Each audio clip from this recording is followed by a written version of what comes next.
A sub above. Jersey Mike's, be a sub above. I love taking rigid people and forcing them to be flexible. College athletes are getting paid now. Oh, boy. Oh. Not by the school. They can make money off of their image and likeness and time and, just like all the other students that go to school with them. Reggie Bush and Tim Tebow would have made a lot of money. Vince Young would have made a lot of money. Well, they did. I think they allegedly might have. By the way, Nick Wright said Chris Paul last night getting the Suns to the finals makes him one of the 5 greatest point guards ever. Magic, Oscar Robertson, Steph, Isaiah, Chris Paul. I did not see Oscar Robertson play. He and Sandy Koufax I've seen brief images of. They're all very unique. I think one of the things I've always compared the point guard to the quarterback. More is expected of you. You have to have a high IQ and a high EQ to be all-time great. Magic was his sheer size, 6'8.5", the great distributor. Oscar could give you everything, triple doubles. Steph's the great shooter and scorer. Isaiah and Chris Paul were feisty and demanding and tough and could drop 30 like last night, but could give you 15 assists, neither turn the ball over much. You can do it a lot of different ways, but it is interesting. When Russell Westbrook said, "My best friend's the ball," boy, that's a advertisement for you. Don't get it. Your best friend can't be the ball. Your best friend has to be Klay Thompson if you're Steph, or Kareem and James Worthy if you're Magic. You have to have an incredibly high EQ, not just IQ, EQ, to be a quarterback or a point guard. Let's say you're a wide receiver. Well, just go run a route. You have to know your route tree. Right? Like the play. But a quarterback has to read the defense. And then the offensive line audibles, their protection. Then the quarterback's got to look over the defense and who's blitzing. And then when the plays happen, things are happening and people are moving at the snap. And then you've got to, okay, that wide receiver got jammed. You are in control of the entire offense every second of it. You're distributing, you're running, you're scoring, you're elevating. And that's the point guard. And that's why you can do it a lot of different ways. Patrick Mahomes doesn't play it like Kyler Murray, doesn't play it like Eli Manning did or Phillip Rivers or Drew Brees. There's a lot of different ways to be a point guard. You can be the scorer. You can be the distributor. But all of them, the great quarterbacks have self-awareness. The great point guards have self-awareness. Steph Curry's got to make sure Klay Thompson's getting his touches. And Kevin Durant was getting his touches. And Magic had to make sure that Kareem, he was here before Magic, Kareem gets his touches. James Worthy and Byron Scott get their touches. You're doing some psychology. You're doing some babysitting. Chris Paul, I got to get Devin Booker 20 shots. He's one of the best young players in the league. I got to make sure DeAndre Ayton, for all his hard work on the defensive end, is getting some love on the offensive end because he's doing a lot of the dirty work. So you want to make sure DeAndre Ayton, who's got to be playing against these 7-foot guys leaning on him, that's a hard physical position. You got to make sure he gets some lobs, some freebies, and some dunks. You are constantly having to evaluate, cognitively reevaluate the moment, the time, the game.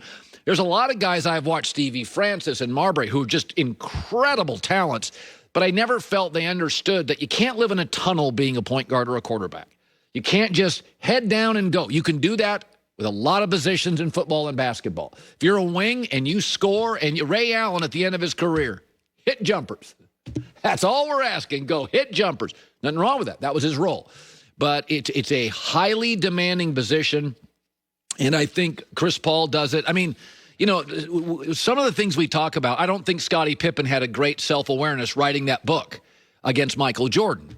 He wrote that book because of Michael Jordan's 10-part documentary, which didn't make Pippen always look great, didn't make Pippen look bad, but it told a story of Scottie Pippen. So Scottie writes a vindictive book on Michael Jordan's documentary and just gets crushed. Kind of lacks self-awareness. I always thought Westbrook's talented, lacked a little self-awareness sometimes about his teammates, and they... sometimes you got to let them control the game too. So I think Chris Paul does it. Tom Brady's first commercial when he was a Patriot, he wouldn't do it unless Visa put all the offensive linemen in the commercial with him. Baker Mayfield's first commercials, all 12, all about Baker. Little stuff. Just kind of be aware. Be aware you're already the quarterback. You're the star. You're getting the love. You get all the credit.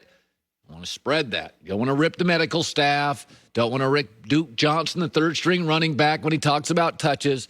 We ask a lot of quarterbacks and point guards, and I'm tough on them.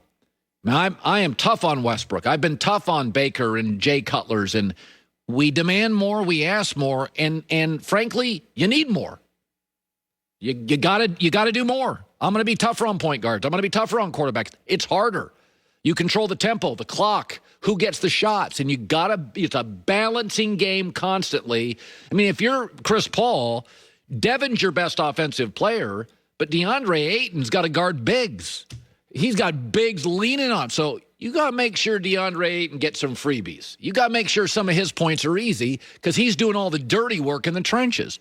That's something you have to be aware of all the time, and I think Chris Paul's brilliant at it. So I don't know if these are the best 5-point guards of all time. John Stockton was pretty good, but he wasn't the scorer. That's a pretty good list by Nick Wright. Magic, Oscar, Steph, Isaiah, Chris Paul. But it is cool. They all do something different. Steph's the scorer, Magic distributor, Oscar triple-doubles. Isaiah and Chris Paul, to me, are very similar. You could get 28 a night. You could get 28 from them. You can get 12 assists. They're both feisty. I mean, Isaiah Thomas in college pushed back on Bobby Knight. Chris Paul pushed back on Doc Rivers. Isaiah and Chris Paul are feisty, demanding, tough, smart, not for everybody. Whereas Steph Curry's for everybody. Magic's for everybody. Everybody likes Magic. Everybody likes Steph Curry. And not everybody likes Isaiah Thomas. Not everybody likes Chris Paul. But there's a lot of different ways to do it, and they do it great. Now, Patrick Beverly, let's talk about that. So there is something about sports. I don't know why it's basketball so much. Maybe it's because in basketball, I'm touching you all the time. Like Brady's not really coming in contact with the guys that are defending him. I'm not touching him much, right? And in baseball, I'm on the mound, you're at the plate. There is something about basketball and the proximity. I'm touching you. I'm next to your ears. I'm looking you in the eye. I'm sweating on you. It really becomes psychological in basketball. I'm right on top of you. We're banging, we're rubbing, we're exchanging sweat. And there it becomes very, like it's uncomfortably close sometimes. And there's a lot of chatter, and you see guys are talkers, and Gary Payton and Michael are jawing each other. You don't get a lot of that in football and baseball. In hockey, you're on the line really quick. You're to the bench. You're on the line. The game's too fast to waste time being verbal. But basketball's different, and Chris Paul broke Patrick Beverly last night. Not just physically, he broke him mentally. And we'll show the play where Patrick Beverly comes up and pushes him aggressively after this play. And Chris Paul, after the game, talked about the Patrick Beverly shove. Over the years, people talk junk to me, and a lot of times I usually say something back, but I done changed a little, a little. And I just kept thinking, you know what I mean? If we do what we're supposed to do, I get the last laugh. You know what I mean? So you stay the course long enough, you break them. And that's what we did. Yeah. It was a tantrum. Nobody got hurt. There's a lot of Rodman to Patrick Beverly.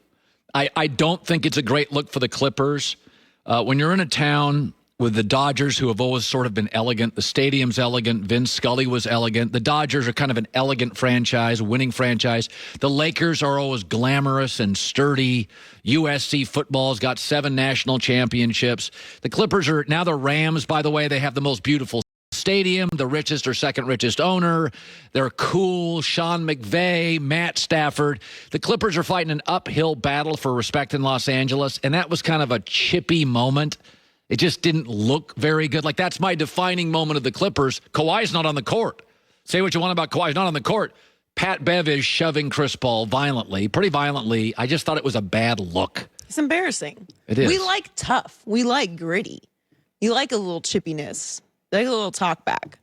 But nobody likes a cheap shot. Nobody respects that. Right. You're face-to-face with somebody, and then you shove them. They can see it coming.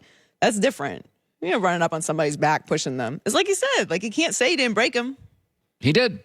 Chris Paul broke him physically and mentally in the building he once dominated, yet never got the credit.